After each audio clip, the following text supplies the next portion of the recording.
dengan jumlah bayaran kemasukan RM1 bagi persembahan selama 10 hingga 15 minit. Memberikan ilham untuk memacahkan silang daun sebagai benteng pagar di kuala sungai tersebut untuk menangkap ikan yang telah menyumpitnya semalam. Rumah Pustaka ini tempat set lakonan mini teater yang dilakonkan oleh kami sendiri juga, kumpulan Putra Seni. Kami menyediakan cerita-cerita rakyat Brunei, cerita teladan Islam, tapi untuk pesta buka ni kami boleh kadang-kadang menggabungkan jualan dua-dua cerita ni.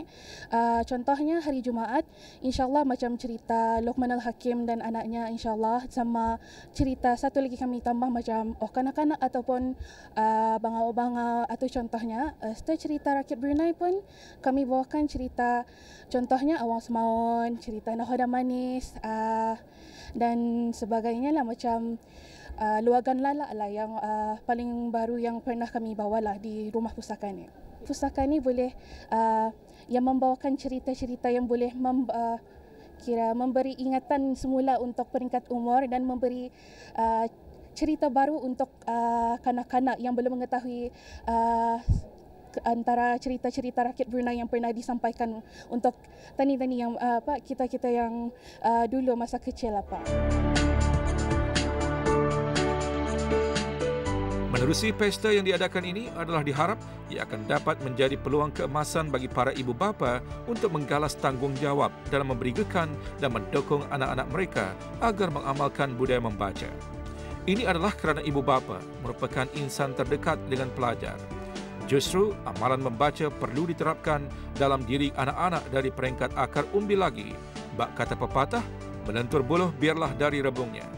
Ibu bapa juga berperanan bagi mendedahkan anak-anak mereka dengan budaya membaca yang bersesuaian dengan peringkat umur. Masyarakat di negara ini hendaklah mengambil dan merebut peluang dengan berkunjung dan melihat buku-buku yang dijual dengan harga promosi yang berpatutan. Saya sudah beli buku Mekar sama buku cerita. Sebab ada banyak cerita. Banyak buku cerita? Banyak buku cerita. Saya sudah beli buku Mekar dan buku cerita. Saya sudah beli buku sifir, buku melukis dan pen. Pasalkan beli buku cerita sama buku sifir. Sama kami bermain atau dadu, permainan ular, congkak sama membaca. Kan cari buku cerita, buku sifir. Tadi main apa saja? Main ular, main congkak, main puzzle. Pesta dan karnival yang diadakan ini adalah untuk mengenalkan dan menjual buku serta memberikan peluang untuk berinteraksi dengan para pengedar buku, pustakawan, pencinta buku dan masyarakat umum di bawah satu bumbung.